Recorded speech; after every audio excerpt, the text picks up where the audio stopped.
ভিন্নধর্মী একটি উপস্থাপনা নিয়ে আপনাদের সম্মুখে আজ উপস্থিত হয়েছি।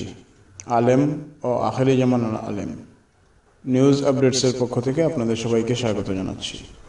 বাইহাকি শরীফের এক হাদিসে আছে, অতিসত্বর এমন এক জামানা আসবে যখন ইসলামে কেবল নামটিই বাকি থাকবে, কোরআনে কেবল ছাপাটুকুই বাকি থাকবে। তখন মসজিদগুলো জলুসপূর্ণ হলেও হেদায়েত থেকে বিরান থাকবে। সেই সময়ে আসমানের নিচে সবচেয়ে নিকৃষ্ট মাখলুক হবে অধিকাংশ উলামা একরাম। তাদের থেকেই যাবতীয় ফেতনা বের হবে এবং তাদের দিকেই সকল ফেতনা ফিরে আসবে। আচ্ছা ভাই, এই হাদিসটি বলে আখেরি জামানায় 5টি ঘটনা ঘটবে।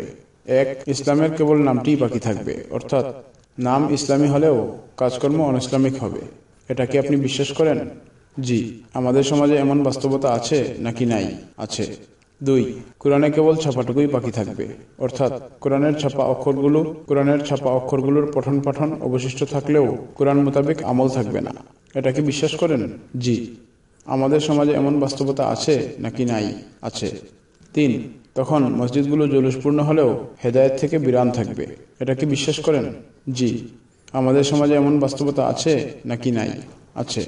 এখন কি মসজিদগুলো থেকে জামাত বের করে দিয়ে মসজিদগুলোকে হেদায়েতশূন্য করা হচ্ছে না? জি।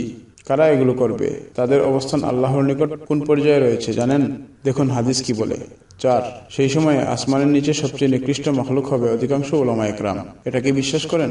নিশ্চুপ, লাজবাব। আমাদের সমাজে এমন বাস্তবতা আছে নাকি নাই? এবার তিনি ঘর্মাক্ত ললাটে এখনো লাজবাব। ভাই, চুপ করে থাকলে তো হবে না, এটা তো রাসূলের হাদিস। আপনি হাদিস বিশ্বাস করেন না? সেটা আগে বলেন। এবারও ঘর্মাক্ত চেহারায় প্রকম্পিত কণ্ঠে, ভাই পুরো হাদিসটা শেষ করেন, তারপর বলছি। আচ্ছা ঠিক আছে, বাকি হাদিসটা শুনুন।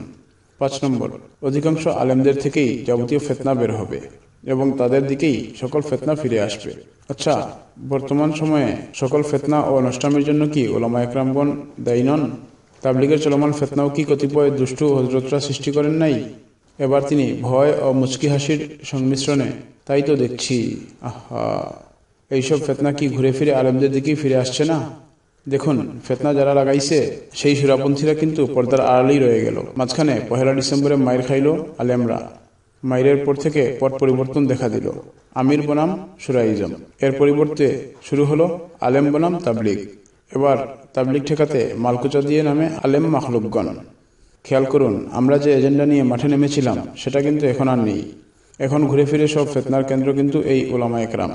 সব হাটঘাট পাড়ি দিয়ে ফেতনাগুলো কিন্তু আলেমদের দিকেই ঘুরে ফিরে এসেছে।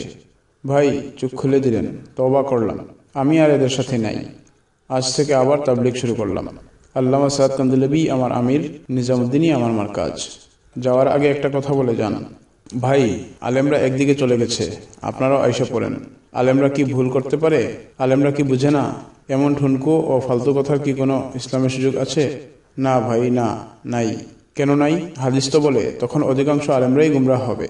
তবে জগতের নিকৃষ্ট জীব, তাই আল্লাহ তাআলা আমাদের সবাইকে সত্য বোঝার তৌফিক দান করুন।